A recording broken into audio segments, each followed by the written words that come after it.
Usapang Budget Natin. Eto na ang kauna-unahang radio program ng Department of Budget and Management. Magpapaliwanag sa mga proseso ng paglalaan at pamamahala ng pondo ng bansa para sa kaalaman ng bawat mamamayan. Bawat tanong sasagutin, bawat haka-haka lilinawin, bawat impormasyon detalyadong tatalakayin. Usapang Budget Natin kasama sina DBM Undersecretary Goddess Hope Libiran at R. Vargas dito sa Radyo Pilipinas 7:38 AM.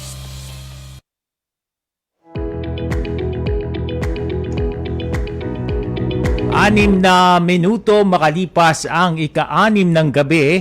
Isang magandang gabi po sa inyong lahat. Ngayon ay araw ng Biyernes, June 21, 2024. Thank God, it's Friday. Ako po, si R. Vargas.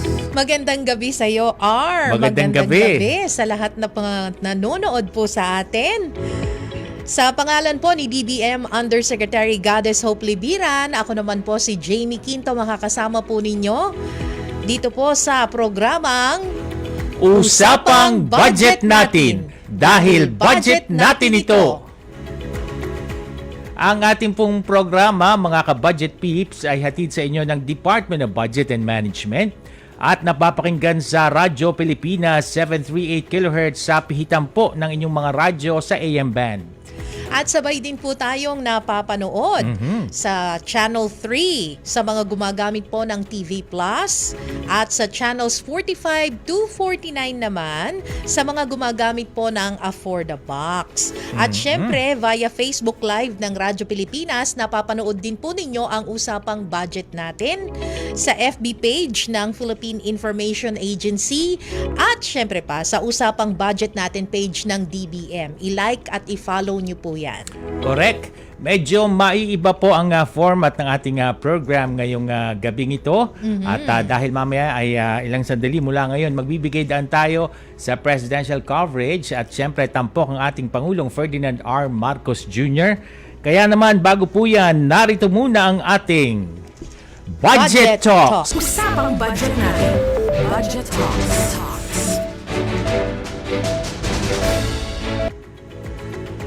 Yes, Jamie, para sa ating budget talks, napakapalad natin dahil napaunlakan tayo ng isang kilalang content creator. At malalaman natin sa kanya yung mga challenges na kinaharap niya. Ano ba yung mga style ng budgeting sa ganitong uri ng karera na kanyang ginagalawan ngayon. Tama. At very interesting itong segment na ito, dahil sa totoo lang, itong ating guest, ating panauhin, ay isang, sabi mo nga, content creator siya, with over 9,700 subscribers lang naman siya. Uy, big sa time. YouTube. Diba? At parang may kinalaman yata sa pagkain ng pag-uusapan. Oo. At ako, interesado ako dito kasi yung anak ko, mahilig gumawa ng mga content sa YouTube. Ganyan. So, meron na, natatawa ko sa kanya kasi meron na daw siyang 300 followers. Ganyan. Ayan, oo. Oo. At itong ating panauhin ay meron siyang 719,000 followers sa TikTok. Sana Nagti-TikTok ka ba? Hindi eh. Oo. Parang hindi Ikaw yan ba? ang tira natin. Eh. Diba? O, at meron siyang 1.8 million followers sa Facebook. Correct. Taray, paano kaya niya nagawa to? At kaya naman, Jamie, mapalad tayo dahil kasama natin ngayon si Mr. Christopher Mayani. Maraming salamat po sa inyong pagsama sa amin ngayong gabi. Good evening po. Yes po, magandang gabi po sa Sir R at saka Ma'am Jamie. Tsaka Good sa inyo pong evening. tagapakinig at saka sa mga nanonood po ng inyong programa. Food, ano pala siya? Food blogger pala po kayo, no? Yes, ma'am. Ayun. Oo, kaya naman hindi na natin patatagalin pa, Jamie. Hindi na tayo magpapaligoy-ligoy pa. Kilalanin na natin. Sino po ba si Christopher Mayani at paano po kayo nagsimula bilang isang content creator? Ano po yung inyong SOCMED handle? Yes. Yes, ayun po, meron po tayong TikTok, YouTube, tsaka Facebook. Nag-start po ako as, dati po akong empleyado rin po ng government doon sa RTVM po, sa cameraman po ng presidente po. Sa Talaga? RTVM? Yes po. Parang isang kumpanya lang pala. Opo. Actually po napaka-overwhelmed na dati po kasi nagse-set up din po kami dito sa RP1. Ngayon, napakalaking blessing na ako na po yung nai-interview. Wow. Oo. Kailan mo sinimulan yung pagva-vlog mo? Ayun po, after po ng Duterte administration, umuwi na po ako sa aming probinsya. Ngayon po, para po hindi ko Saan po ba ang probinsya niyo? sa Pangasinan po. Alright. Yun. Para po hindi ko po makalimutan yung learnings ko sa pagkakamera, nag-practice po ako ng photography. Then doon po siya Okay. nag-start, hanggang sa nakaya sa photography. Then pinasok ko po yung mundo ng vlogging para po, siyempre, usong-uso po kasi yung vlogging noon. Ngayon, sumabay din po ako sa trend noon, which is pumasok na po yung cooking vlog. Mahilig ka magluto. Yes po. Actually, bago po ako natutong mag-camera, mas una ko pong natutunan kung paano magluto. Yung pagkakamera mo, kasi sa RTVM, cameraman ka, may training ba yon o experience lang? Yes po. Nag-start po ako as security guard dun sa RTBM during Pinoy time. Then Okay. pagpasok po ng Duterte administration, nag-training po ako 2 buwan sa palasyo po. Yun, puro hawak lang po ng tripod, nag-o-observe po ako sa mga ginagawa po nila sa loob. Then after po noon, pagdating po ng March ng ASEAN, kinuha na po nila ako as cameraman. Assistant cameraman po at first, then hanggang sa nagtuloy-tuloy na po. O dyan naman kasi nag-start yan di ba? Yung pagiging assistant cameraman, tapos hanggang eventually ikaw na yung magka-camera talaga. So ano yung mga paborito mong mga subject sa nung time na yon? Of course, bukod kay Presidente. So ano pa yung mga ibang mga parang subject na gustong-gusto mong kinukunan? Yes po. Yun. Nasanay po kasi ako kay Presidente na siya lagi yung scoop ng work niya, kung paano siya magtrabaho. Then nung pag-uwi po namin sa probinsya namin, nagkaroon po ako ng mga 30 models na mga babae na free photoshoot po para lang po makilala yung aking page. Then nagtuwatanggap na po ako ng mga birthdays, binyag, kasal, wedding, yan, pag may mga special occasions po. Kanina nabanggit namin ni Jamie yung food ang parang subject mo sa pagva-vlog mo. Yes, po. Food vlogger ka. Ano yan? Nakikita mukha mo o pagkain lang yung pinapakita? Ano po, there are certain times po na napapahapyawan yung mukha ko, and mostly naman po pagkain talaga siya. Kung ang concept ko po kasi kung paano siya pinamalengke, paano siya niluto at saka kinain. Kasi ang bungad po ng aking video, yun po yung nagkakamay. Yun po yung nagpapatakam sa aking mga viewers. Kasi ang bungad ko po, nagkakamay na kaagad. Alam niyo na po nating mga Pilipino na sanay po tayo sa mga ganyang pagkakamay. Oo. Nakakagutom makakapanood ng mga ganong video no? Tama. Tsaka syempre pagka food vlogging, medyo yan magastos, di ba, R?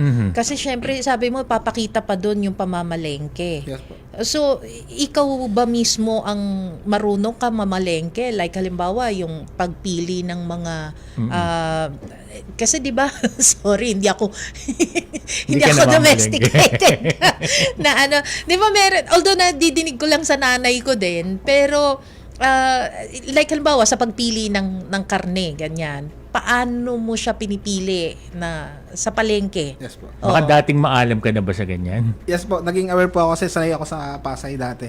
Sa probinsya po kasi namin, laging pong fresh meat, fresh yung katay nila, fresh yung gulay, fresh yung isda.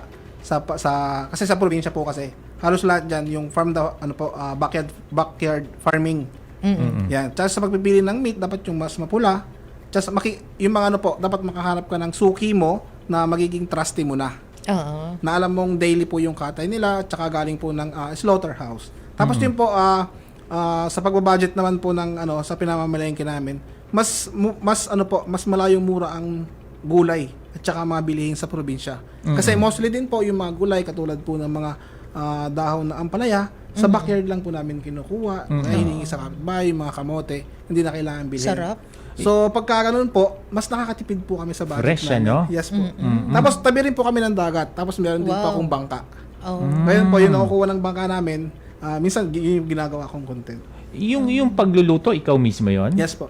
Marunong ka talaga magluto o inaral mo lang dahil magva-vlog ka? Hindi po, dati po, bago po ako matutong mag-camera, mas una ko pong natutunan kung paano magluto. Ayun. Oo, yun yung binabanggit niya kanina na talagang love mo yung pagluluto. Yes po. Kaya yun talaga yung naging parang, kumbaga yun yung parang naging panimula mo na kailangan ito yung maging content mo sa Yes, pagbablog. Yes. O kasi yun nga yung susunod na itatanong ko, sa dami-dami ng mga food vlogger, ano yung pagkakaiba mo sa iba pang food vlogger? Yes po. Yun po, bago po ako magsimula sa food vlog, ang dami na pong lumabas talaga ng mga food vlogger. Kaya naisip ko yung concept, paano ako magiging iba sa kanila? Yeah. Which yun po yung pumasok na concept na which is yung pagkakamay tapos sa dahon ng saging. Oh. Sa dahon ng saging nakalatag yung pagkain tapos ang niluluto ko kasi Ilocano po ako Ilocano Pangasinan. Kabsat. Opo.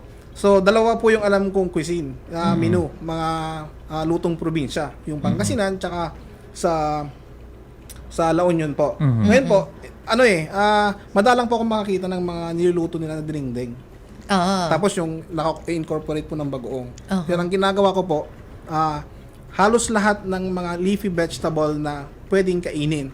Yun, in-incorporate ko sa bagoong. Yun. Niluluto ko po as dinengdeng. Tapos yung talagang ang tumatak din sa akin, yung pagkakamay po talaga. Yung bungad ng aking videos. Oo. Uy, alam mo, masarap yung dinengdeng. Yes. Sa mga Katagalugan, hindi nila malaman ang pagkakaiba ng dinengdeng at pinakbet. Siguro, pwedeng Ano bang kaibahan? Sir, yung Kaibahan pinakbet po ng- kasi yung halo-halong sitaw. Meron po kasing pinakbet Ilocano at saka pakbet Tagalog. Tagalog. Yung pakbet Okay. Tagalog po, yun yung ginisa sa bagoong na nilagyan ng meat, ng karne ng baboy.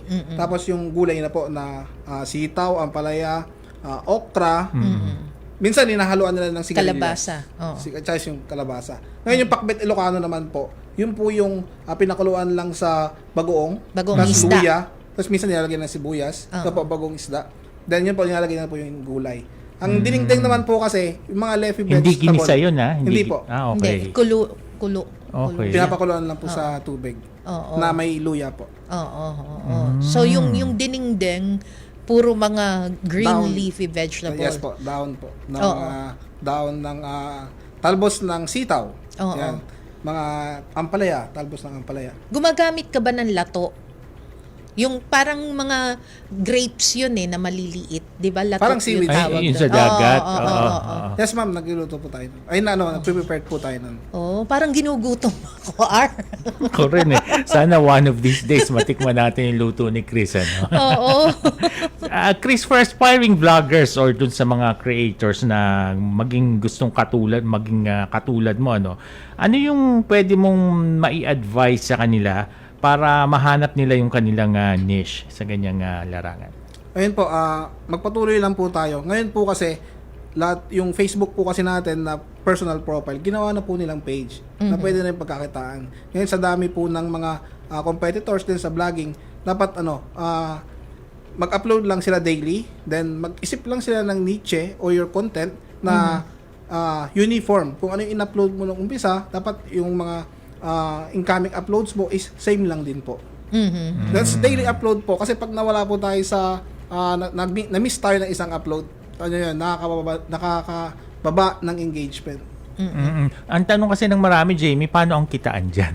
Oo, paano yung kitaan? Kasi syempre, kapag ka food vlog, ito mawalang galang dun sa ibang mga food vlogger, no? Yung, di ba, may, ewan ko kung nakita ninyo yung memes na yon na tawang-tawa ko. Sabi nila, maraming salamat sa mga food vlogger. Marami na akong hindi masasarap na pagkain na natikman. Kasi yung iba, yung iba, ang gagawin, pupunta halimbawa sa isang resto or may i-feature sila na kainan. And then hindi magbabayad, tas sasabihin, ibibigay po namin kayo as lalagay po namin kayo na content, ganon. Sa iyo ba? Ginagawa mo ba 'yon? Hindi po, more on cooking lang po talaga ako. Hindi po ako yung nagbabag ng mga restaurant. Ibang niche rin po sila. Sarili mo talagang gastos ito Yes. lahat. Sarili mong, kumbaga parang ikaw mismo yung nagluluto, ikaw yung titikim at kakain nito. Yes po. Meron po kaming allotted budget for monthly pag sumahod po kami kay Facebook. Yun, may mga certain amount po na budget po para sa daily na mamamalengke namin. Paano mag-sustain ng viewership? Sir, tuloy-tuloy lang po yung uploading. Then wag mong gawing chapsuy yung ina-upload mo. Dapat kung ano lang yung kung saan ka lang nakilala, doon ka lang din. Tapos hangga't maaari kasi kami one upload sa isang araw. So, ganun lang po. Every 5 p.m. kami nag-upload. So araw-araw yun? Yes, sir. Araw-araw din po kami. Ooh. Ano po yan eh.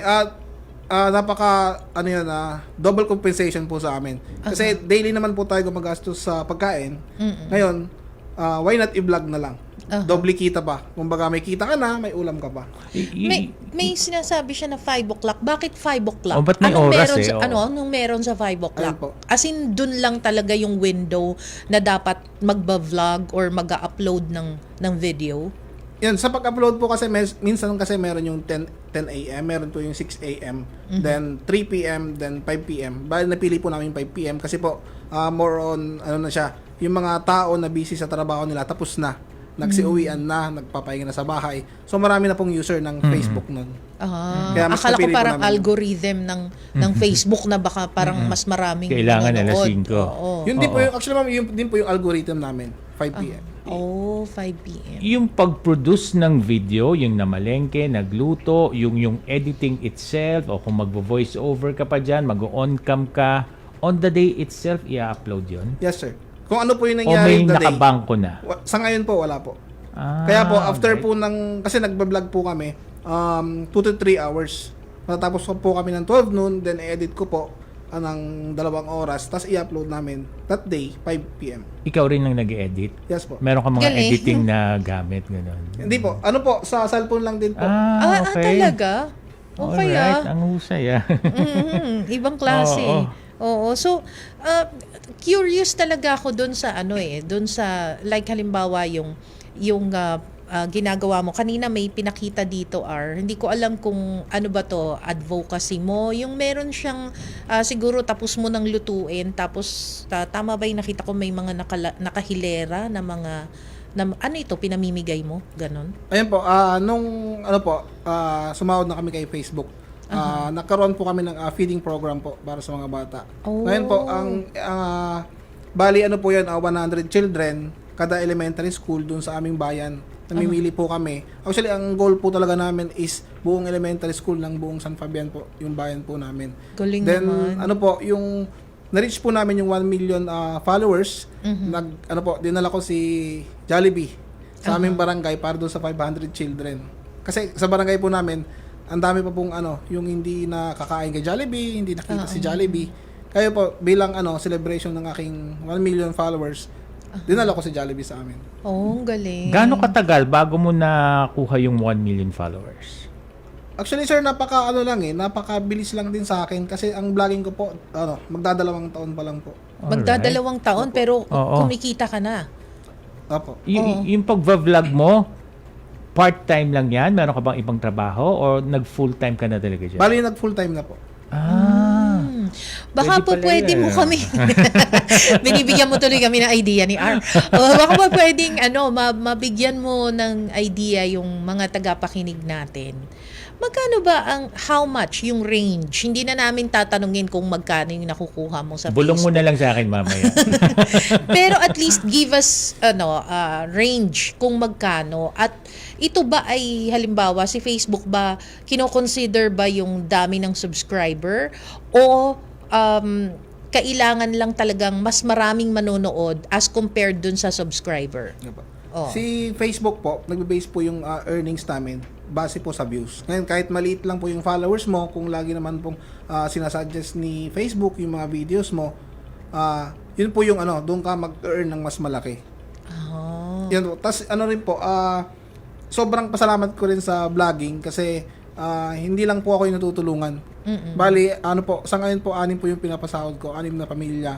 Yung mga kasamaan ko, may cameraman, may irong IT, tapos yung mga tagalinis dun sa likod, tapos yung mga kasama ko sa bahay.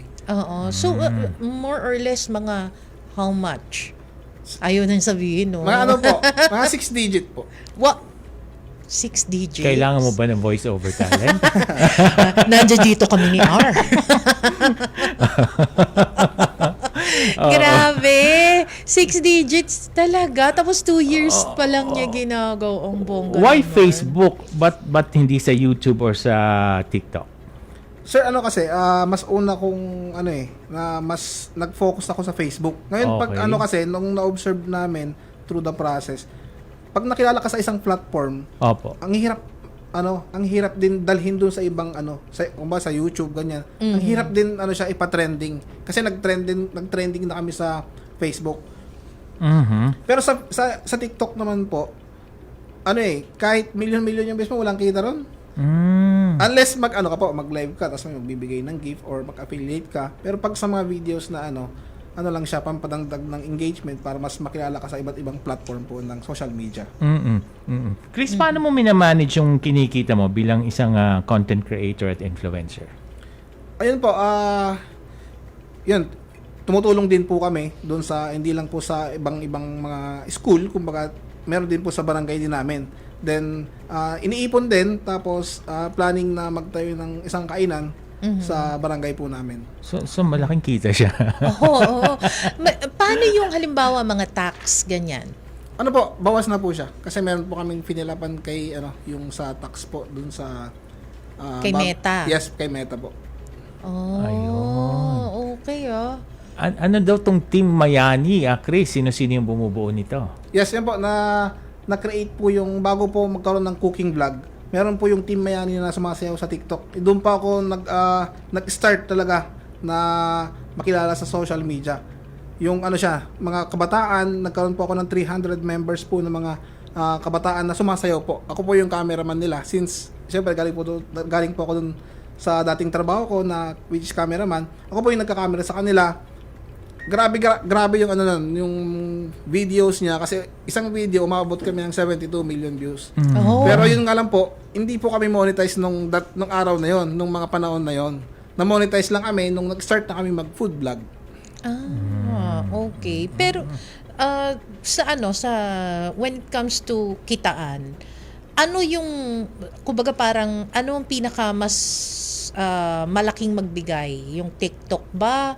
Facebook? Sa sa YouTube. Talaga? Yes po. Alam mo na, Ayun. sa YouTube tayo. Uy, okay.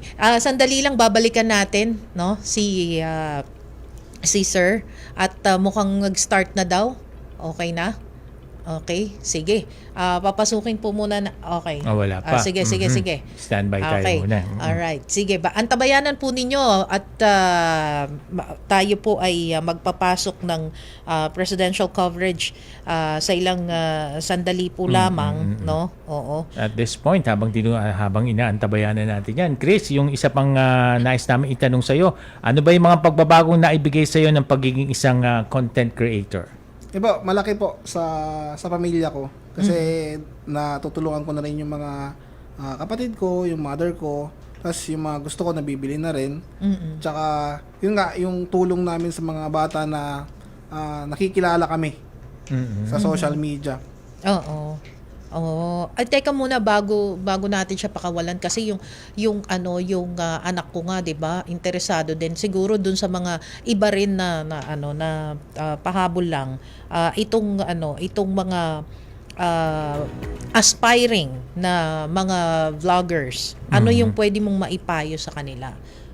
Para dumami din yung viewers nila or iba pang mga dapat na lang gagawin. Ayun po, tuloy-tuloy lang po tayo sa paggawa ng content, sa quality content na talagang kahihiligan ng ating viewers. Then, daily upload lang po. Gumawa tayo ng mga maganda sa mata na videos. Then, piliin natin yung videos na kaya nating i-produce araw-araw. Kasi po, pag meron po kasing mga ibang content na napakahirap gawin. Yung mga pamamasyal, ang laki ng expenses. So, habang nagsisimula po tayo, mag-isip tayo ng content na yung lang yung kaya nating i-video o gawan ng story doon sa lugar natin na hindi tayo gaano mahihirapan. Yan po. Meron ka pang mga budgeting tips na pwedeng ibahagi sa ating mga taga-subaybay, Chris? Yun po, sa amin po, sa cooking kami, sa pamamalengke halimbawa, mas piliin po natin yung kasi kami may mga suki-suki kami na pwede mong tawaran sa pamamalengke. So yun, maging lang tayo, maging ang tawag doon? Sige, kaya mo yan. Maging maging mapanuri sa mga ating bibiliin. Oo. mapili. Yes po. Ganyan. Oo, Ayun. oo. Okay.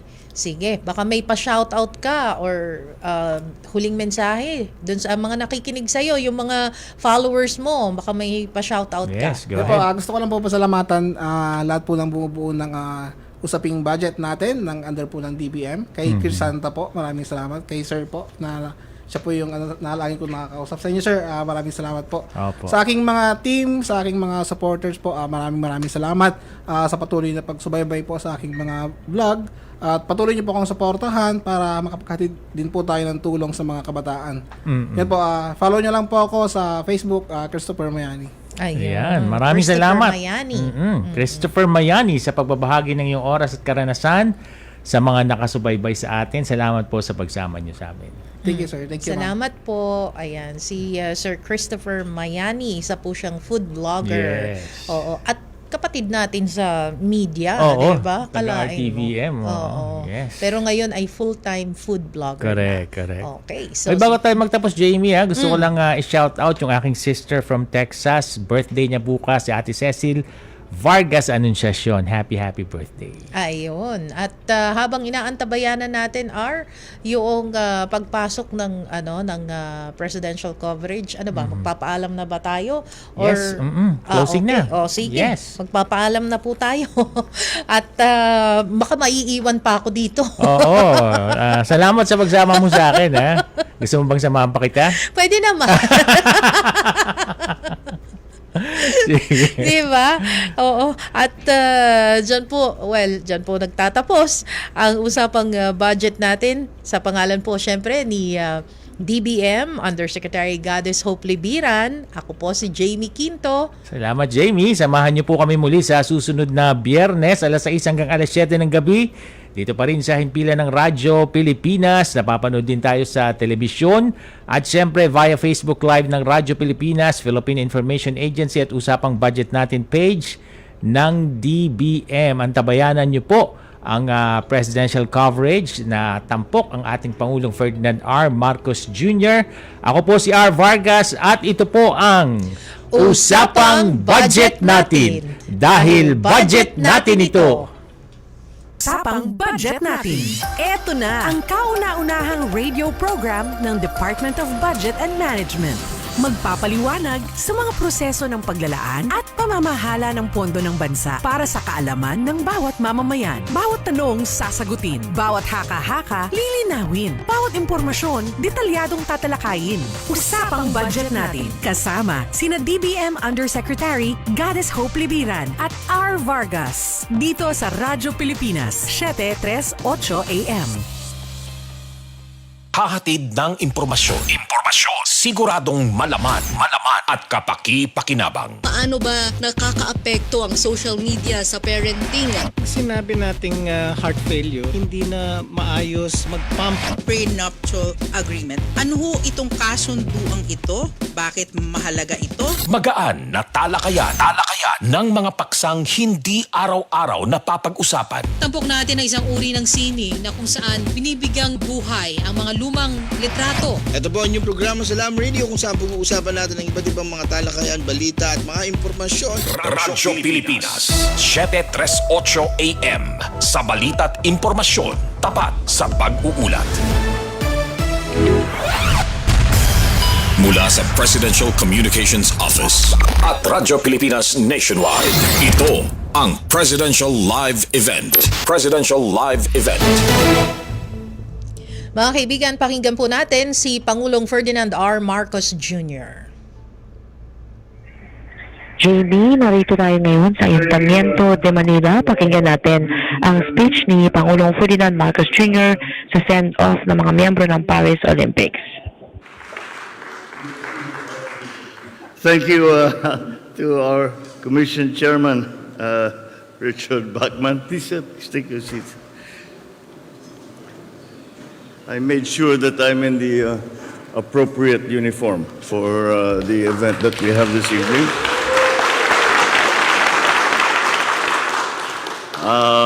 Senator Francis Tolentino, who has, together with the mayor, played a very large part in this. Senator Pia Cayetano, who has not only been interested in sport, but a sportsman herself. We were a sportswoman herself. We were decrying the fact earlier, and I told her, you know, there was a time when we were still competing, the two of us. Ngayon, we just sent people off to the Olympics. Yun na lang ang trabaho natin. The members of the Philippine Sports Commission, our friends and partners who have been so supportive of our athletes, and our most important guests here for the evening, our Filipino Olympics and Paralympics athletes who are bound for Paris tomorrow. Distinguished guests, ladies and gentlemen, it was in 1924 that the first Filipino Olympic athlete carried with him the hopes and aspirations of a very young nation.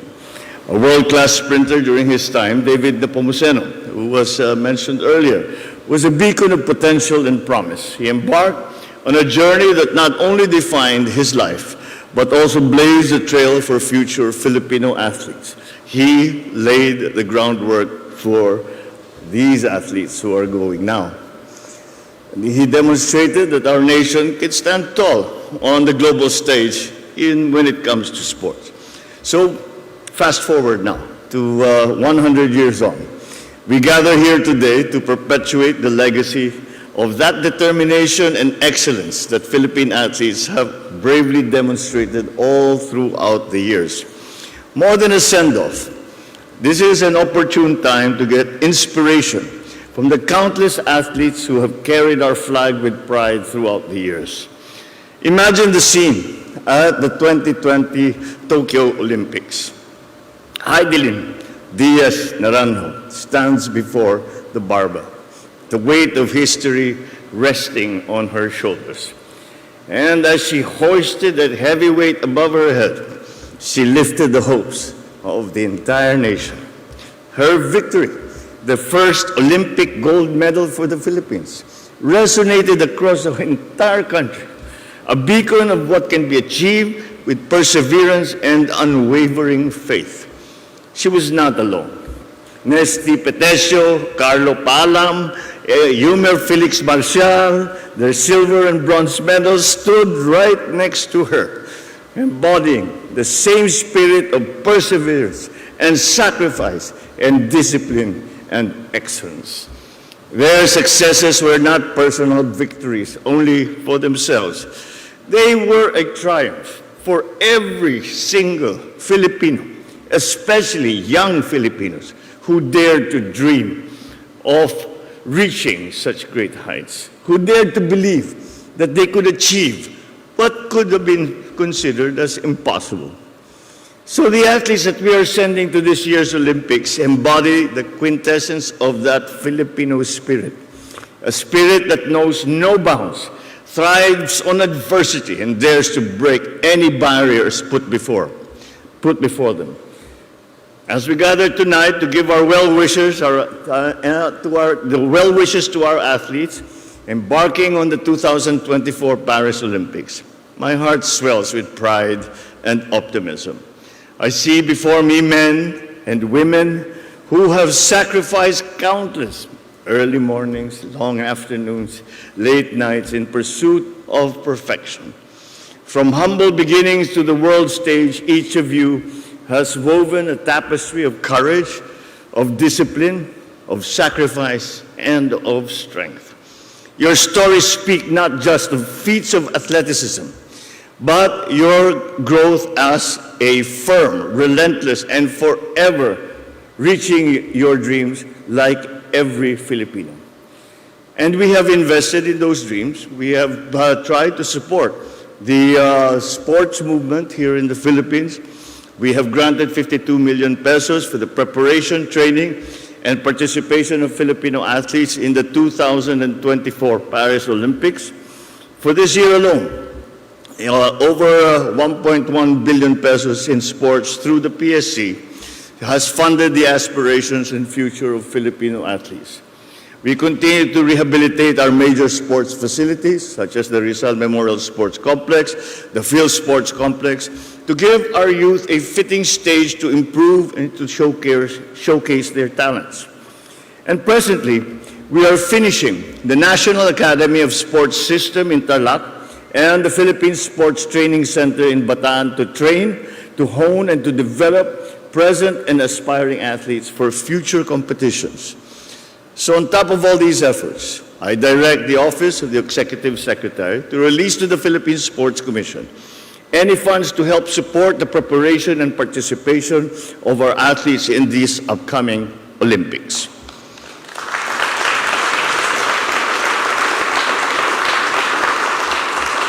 All of this demonstrates this commitment that we have to the advancement of Filipino athletes by equipping them with the tools and encouragement to realize their full potential. I encourage all Filipinos to rally behind our athletes as they pursue and compete in the 2024 Paris Olympics. After all, we are not just chasing medals. We are sprinting towards making history, bringing honor to our country, and inspiring us all. To our athletes, you carry our hopes and dreams to Paris. You also carry with you the banner of our nation that believes in you, stands proudly beside you, and celebrates your every triumph, and is with you through any obstacle. Whether in the boxing ring, on gymnastics floor, sculling in the rowing, or in any area that you compete in, you exemplify the very best of what it means to be a Filipino. We are competitive, courageous, and determined, but we do it with a smile on our face. As you step onto the global stage, hold our flag high and show the world what a Filipino is made of. We believe in you, we are proud of you, and we will be with you every step of this remarkable journey. Mabuhay ang mga atletang Pilipino. Mabuhay ang ating mga Paris Olympians at Para-Olympians. At kami ay nandito. At palagay ko, yung sigaw namin na pagka pinapanood kayo namin, lalakasan namin yung sigaw namin. Kahit dito sa Maynila, maririnig ninyong hanggang dun sa Paris. Maraming salamat. Magandang. Thank you, Mr. President. Inyo po napakinggan ang speech ni Pangulong Ferdinand Marcos Jr. kung saan kinilala nito ang kakayahan, katapangan at pagsasakripisyo ng bawat atletang Pilipino dito sa send-off ceremony ng ating mga kababayang atleta na patungong Paris Olympics. Yun sa Pangulo, all-out support ang Philippine government sa ating mga atleta. Sa katunayan niya, naglabas ang gobyerno ng 50 million pesos para dito sa Paris Olympics bilang suporta sa ating mga atleta. At ayon sa Pangulo, meron din na isinasagawa ngayon ang gobyerno na rehabilitation ng Rizal Memorial Stadium para siyang maging training venue ng ating mga atleta. At yung sinasabi ng Pangulo na tinatapos na sports facility sa Tarlac at Bataan, inatasan din ng Pangulo, Executive Secretary's Office na pondohan ang kinakailangang pondo ng ating mga atleta na tutungo ngayon sa Paris. At hinikayat din ng Pangulo ang ating mga kababayan na ipagkaloob yung suporta para sa ating mga atletang lalaban dyan sa Paris. Ang goal ay hindi yung medalya, bagos yung karangalan na ipagkakaloob sa ating bansa. Mensahe ng Pangulo sa mga atletang Pinoy, nasa likod nila ang bansa at ang gobyerno at ipakita sa mundo ang kakayahan ng bawat Pilipino. Jamie, mamaya tignan natin kung mapapaunlak si Pangulong Marcos Jr. ng isang ambush interview. Magbabalik tayo mamaya. Melanie Valdos. Yes. Oo. Ilang atleta yung mga nandiyan ngayon sa palasyo? Jamie, dito sa Ayuntamiento de Manila, hindi ko masabi kung bilang kasi medyo marami, dikit-dikit kami ngayon dito. Okay. Meron kasi mismong nandito sa stage, kung saan yung venue. Meron din isang holding area, nandun naman yung ibang atleta kasi masyadong marami dito sa mismong venue. So, yung ating ibang atleta ay nandun na sa Paris. Yung mga nandito ngayon, sila yung sa mga boxer, weightlifting, rowing, meron pang isa gymnast. Sila ngayon ang aalis bukas patungong Paris. Ngayon naman ay photo opportunity kasama ang Pangulong Marcos, kasama rin yung mga kinatawan ng Philippine Olympics Committee, ang Philippine Sports Commission, photo opportunity kasama yung ating mga Philippine athletes. Oo. Alam mo, ramdam ko yung yung binanggit ng Pangulo kanina na carry the banner of the nation. 'Di ba? Parang parang kung ikaw yung atleta at yun ang nadinig mo sa presidente, parang 'di ba, parang ang sarap sa pakiramdam siguro noon. Ako nakikinig lang pero ang sarap ng pakiramdam na Oo. Kumbaga yun ang pabaon nila ng Pangulo sa ating mga atleta para yung lakas ng loob ba. Yeah. Abay, hindi madali na mag-compete sa isang competition na halos lahat ng bansa ay kalaban.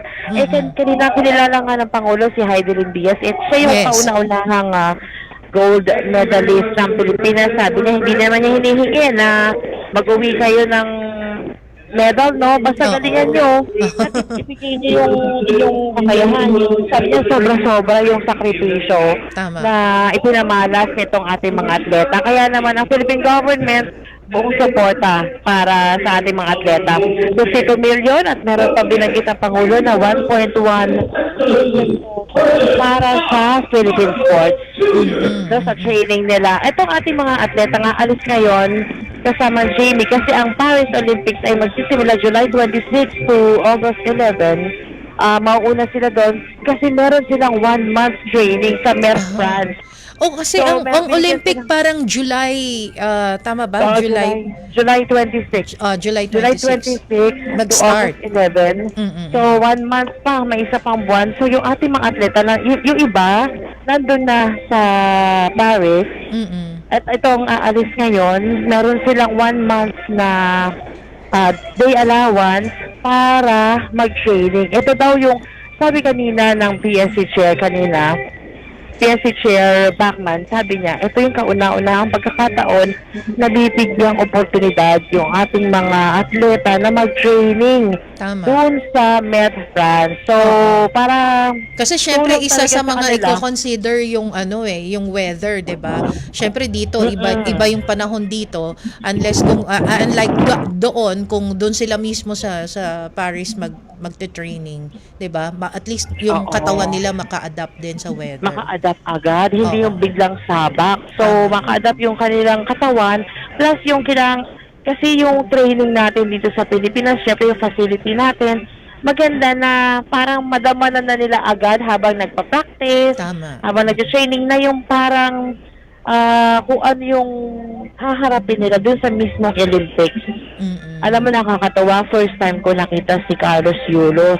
Kanina na-starstruck ako. Pati yung mga na-starstruck ako dahil medyo nandito kasi tayo sa holding area, hindi tayo makalapit dahil medyo masikip nga, andito lahat ng opisyal. Tapos yung kanina pumunta ako sa baba, nakita ko ang dami rin palang athletes dun sa baba sa holding area. Meron lang silang malaking monitor para napapanood din nila kung ano yung ginaganap dito sa stage, no? Kasi hindi nakasya. So nandun pala yung ating mga atleta, martial arts. Nakita ko nagpa-practice din sila kanina sa programa, Jamie. Meron parang exhibit, merong martial arts exhibit, nag-present sila. Tapos kanina naman si isang official, sports official, si Akika Thompson, yung ating swimmer. Pinasalamatan niya yung ating mga sponsor. So, diba, yun na kasi mahalaga yon sa ating mga atleta, yung sponsor tulong, mga damit, uniform, syempre financial na tulong sa ating mga artists. Nandito rin, Jamie, ng ating mga mamabatas. Nakikita ko ngayon si Senator Pia Cayetano at si Senator Tolentino. Kasi si Senator Tol ata, if I'm not mistaken, ay sa sports siya, tama ba? At at kapatid niya yung sa PSC, ngayon, yung ating Philippine Sports Commission. Oo, yung Philippine Olympics Committee President, Abraham POC. Filipino. Oo, POC. POC. Tama. At nakikita ko rin kanina si Philippine Olympian Association Head, Gillian Akiko Thompson Guevara. Mahaba na ang kanyang pangalan. Si Philippine Sports Commission Board, na pinangunahan ni Richard Tiki Bachman. At yung mga opisyalis ng National Sports Association officials. Si Monsieur Del Rosario nandito rin bilang suporta, no, sa ating mga atleta. Alam mo, Jamie, hindi ako masyadong marunong sa sports, pero pag ang kababayan mo na ang lumalaban, mas hindi mo pa naiintindihan laro. Grabe yung sigaw natin, di ba? Totoo. Oo. So talagang aabangan natin tong Olympics na to. At nakaka-proud ito mga kababayan natin na... Kasi every 4 years lang ang Olympics di ba? Sabi nga ng Pangulo, hindi makakalimutan yung kauna-unahang gold na inihatid ni Heidelin Diaz. May asawa na si Heidelin. I forgot her surname kung ano yung kanya. Sabi nga ng Pangulo, ang Pangulo ngayon ay palabas na ng venue. Naka-uniform ang Pangulo. Naka-black jacket siya na may nakalagay na Philippines sa likod at Pilipinas sa harap. Nakakatawa. Talaga sabi niya, nag-uniform talaga siya. Hindi niya kinalimutan na isuot yung kanyang jacket bilang support sa ating mga athletes. At very powerful talaga yung mga binitiwan niya na pahayag bilang suporta sa mga atleta, di ba? Ngayon, tuloy-tuloy pa rin yung programa ngayon dito, Jamie. At ipipresenta ng Signal TV yung Team Philippines Paris Olympic Song, 100 taon laban sa bayan. Laban para sa bayan. So, yan po ang ipapresenta naman ngayon. Dito, tuloy-tuloy pa rin yung programa para sa ating mga atleta. Ang Pangulo po ay lumabas ng venue hall. So, meron din ako kanina nakita, Jamie, yung ginawa ni Franz Liberas, ang ating designer. Yung susuot ng hahawak ng ating flag, yung dalawang boxer, siya yung nag-design. Ang daming yung mga sponsors. Kasi pagpasok natin dito sa Ayuntamiento de Manila, makikita na yung mga logo ng mga private companies na sponsor ng mga artists. Nakakatuwa, talagang kailangan nila yon para maboost ang kanilang moral at syempre parang ipagkakaloob yung suporta para lumaban sila ng gusto, no? Masarap kasing lumaban, no? Pag nakikita mo at nararamdaman mo yung suporta ng iyong bayan at yan ang Pilipinas. So, sa ating mga kababayan po, abangan natin sa July 26 to August 11 yung ating mga kababayang atleta na lalaban para sa Paris Olympics, Jamie. Okay. Sige. At patuloy tayo mag-aantabay dito. Maraming salamat sa iyo, Miss Melanie Valdos Reyes. Mula sa Presidential Communications Office at Radyo Pilipinas Nationwide, ito ang Presidential Live Event. Presidential Live Event. Patuloy po kayong mag-antabay sa ilan pang mga kaganapan dito po sa Radyo Pilipinas 738 on your AM band. Ang oras po natin 6:54 in the evening at magpapatuloy po tayo at sa ilang sandali mapapakinggan nyo naman po ang Salam Radio kasama si Nords Maguindanao. Time to celebrate kulturang Pinoy.